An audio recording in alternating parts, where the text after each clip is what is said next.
আমাদের বাংলাদেশে এরকম নেত্রী আর আসবে না। দল মত নির্বিশেষে লক্ষ কোটি কোটি মানুষ তারা জানা যায়, যারা বিএনপি করে না তারাও আসছে। সবাই যেন দোয়া করেন আপনারা, আমার নেত্রীকে আল্লাহ মাফ করেন, আমাদের থেকে চলে গেছে। আল্লাহর কাছে দোয়া করেন, আল্লাহ আল্লাহ তুমি যেন মাফ করে দেয়।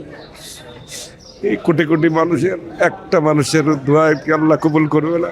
একটা মানুষের দোয়ার সিলাই যেন আমার নেত্রী বেগম খালেদা জিয়াকে আল্লাহ মাফ করে দেয়।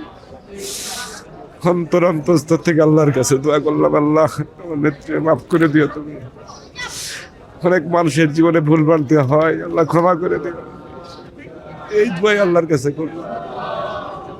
অনেক পরে পরে অনেক ছোট তখন আমরা আমাদের ওদিকে গেছিল, আমি সাথে আমার একবার দেখা সাক্ষাৎ হয়েছে আমার সাথে। তার কথার ব্যবহার আচার আচরণ আমার মনে হয় না কোনো মানুষকে কষ্ট দিছে, এরকম ব্যবহার সেরকম আচরণ সে কোনোদিন করে নাই।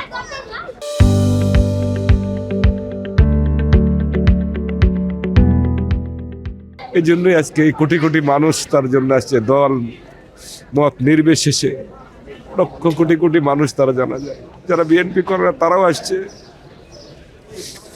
সবাই যেন দোয়া করেন আপনারা, আমার নেত্রীকে আল্লাহ মাফ করে। অনেকে বলে না যে এরকম নেত্রী আসার সম্ভাবনা আসবেই না, এরকম নেত্রী আর আমাদের বাংলাদেশে এরকম নেত্রী আর আসবে না, সম্ভাবনা তো দূরের কথা, আসবেই না। একটাই খালেদা জিয়া। শেখ হাসিনার একটা কথা, খালেদা জিয়ার একটা কথা শেখ হাসিনার 100টা কথার সমান। উনি কথা কম বলতেন, একটা কথাই ছোট ছোট করে কথা বলতেন। হ্যাঁ, বেশি কথা বলা পছন্দ করতেন না উনি।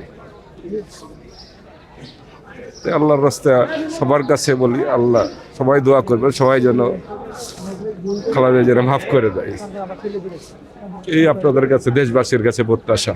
আমি সকালে উঠে টিভিতে দেখি, তারপরে আমি আর থাকতে পারি নাই, আমি রওনা দিয়ে চলে আসছি। এখনো আছি, রাত্রে হোটেলে ছিলাম, আজকেও থাকবো, কালকে যদি আল্লাহ দেয় বাড়ি যাবো ইনশাল্লাহ।